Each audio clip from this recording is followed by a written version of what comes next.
Sur cette slide, c'était la page 44 justement.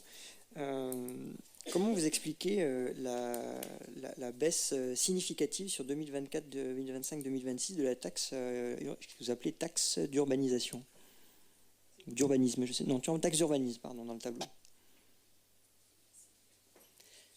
La taxe d'urbanisme est liée au projet de construction, donc c'est qu'il y a moins de projets de construction sur cette année-là, tout simplement, sur ces années-là. Parce que... Il y a moins de permis déposés. D'accord. Et concernant du coup les subventions, du coup, on voit que ça compense, j'allais dire, au niveau budgétaire. Bon, je suppose que c'est toutes subventions confondues, oui. Département, région, Europe, oui. J'en passe des meilleurs. Ces subventions ont pour l'instant pas été votées, donc vous avez des engagements de ces différentes strates qui se sont engagées sur le projet sur cette période-là. Tout à fait. D'accord. Et dernier point, justement, quand vous parlez de la FCTVA qui explose en 2026, est-ce que vous nous expliquez justement pourquoi ça explose en 2026 après la partie projet? Parce que c'est un retour sur les projets. Alors, le FCTVA est reversé sur 1 an ou sur 2 ans selon les projets.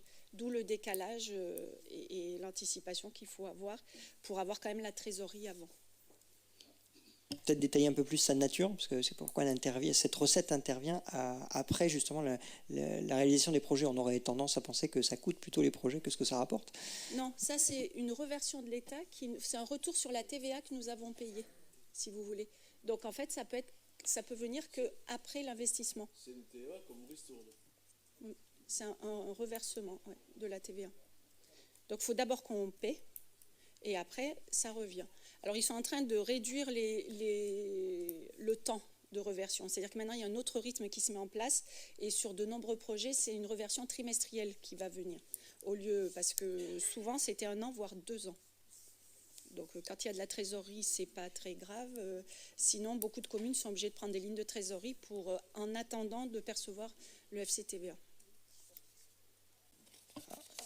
Détails techniques. Du Chazot. Avant de passer aux interventions, je voudrais revenir à Madame Favier sur quelques éléments techniques. On voit page 50-51 que l'épargne devient négative. Et justement, vous nous parlez encore de cet effet ciseau. Qu'est-ce que vous prévoyez justement pour la partie d'épargne négative pour anticiper ces éléments-là? Alors là, quand on voit 2025-2026 où l'épargne est négative, c'est parce que on attaque 2024, on finit 2023. On est sur des masses et on n'a pas encore affiné puisqu'on est en train d'arbitrer le budget. Il est bien évident qu'il n'y aura pas d'épargne négative et qu'on va faire le nécessaire. Tout a été mis en place pour pas qu'il y ait d'épargne négative sur 2025-2026. Il y a vraiment une stratégie financière affinée pour que, à un moment donné, soit on diminue nos dépenses, soit on trouve de nouvelles recettes, mais on va diminuer nos dépenses. Il n'y a pas de... Si vous voulez, c'est vrai que là, le diagramme est mis sur 2025-2026, mais on est en plein arbitrage, donc tout devra rentrer dans les montants. Comme l'a dit Mme Favier, on ne sera pas l'épargne négative. Nous avons déjà déterminé, avec l'accord du conseil municipal, les tarifs pour le port à sec pour 2024, 2025, 2026, ce qui nous donne de la lisibilité. Seuls les postes à flot ne sont pas encore déterminés, ils seront déterminés puisque c'est la gestion pleine et entière du port avec toujours l'aval du conseil municipal. Et donc, comme on l'a dit, on essaiera de se rapprocher le plus finement possible dépenses-recettes afin qu'en 2026, nos recettes dépassent les dépenses que nous engagerons. On aura tout le temps de l'affiner au cours de l'année 2025. Je rappelle qu'on n'est qu'en 2023 et que nous sommes dans un débat d'orientation budgétaire, pas de décision pour 2024, en sachant que l'Académie, la règle financière fait qu'on ne sera jamais en épargne négative. Alors, du coup, j'en profitais pour faire une réponse globale sur l'ensemble de ce débat d'orientation budgétaire. Sur la partie portuaire, vous avez énoncé la limite des dépenses, la revalorisation du tarif des amodiataires et les recherches de nouvelles sources de financement.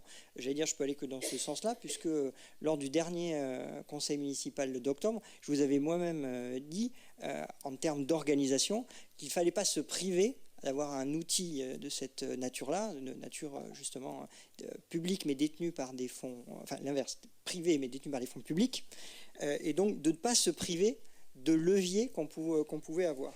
Donc globalement, moi ce que j'en retiens de ce que vous me dites aujourd'hui, les choses ne sont pas arbitrées. On va arriver en février avec le budget qui va se faire. Donc j'allais dire, je vous prends au mot et dire banco, on y va. Comment on travaille ensemble? Comment on fait ces propositions-là? Puisque là, le débat, il est ouvert. On n'a eu que 5 jours pour voir les éléments. Donc vous comprenez bien que sur la masse qui nous a été communiquée en 5 jours, c'est relativement peu. Mais est-ce que sur les commissions qui vont venir, aujourd'hui on a des commissions qui s'axent essentiellement sur un bilan, sur du rétroactif et éventuellement sur les choses déjà planifiées. Est-ce que d'ici le mois de février, on peut envisager des commissions pour avoir ces débats, pour enrichir les propositions que vous avez déjà faites, pour arriver sur un budget au mois de février? C'est tout l'intérêt de la commission finance, M. Chazot, à laquelle vous participez, à laquelle vous êtes invité. Je rappelle que le port est géré par la régie portuaire, par le club dont la réunion se fait dans le courant de la semaine prochaine et que nous sommes très attentifs aux 800 contrats à flot et aux 130 contrats à terre pour justement mener les politiques qui sont les plus adaptées à l'évolution de la plaisance, à la maîtrise des coûts et à l'optimisation du service rendu. Voilà. J'allais dire, c'est un petit peu de tout. Hein. C'est un travail qui se fait en finance, c'est un travail qui se fait à l'écoute des usagers et qui se fait aussi avec la boussole du bon sens. Tout à fait. Et il n'y a pas uniquement la commission finance qui limite, parce qu'on a eu l'occasion d'en discuter sur les dernières commissions finance, et c'est partagé avec l'ensemble des collègues qui pilotent les autres commissions. Moi, ce que je vous dis aujourd'hui, c'est qu'on puisse avoir ces commissions d'ici février. Si on ne les a pas toutes, si on en a déjà quelques-unes, ce sera pas mal, mais qu'on puisse à la fois sur les commissions, que ce soit, j'en cite culture, tourisme, mais je pourrais dire social ou sécurité, je ne veux pas toutes les citer, mais qu'on puisse avoir ces échanges-là pour justement ça puisse enrichir la partie finance qui puisse ensuite le valider. Mais si on arrive en février et que j'allais dire le dossier est bouclé, ce sera dommage. Donc j'entends que l'arbitrage est encore à faire.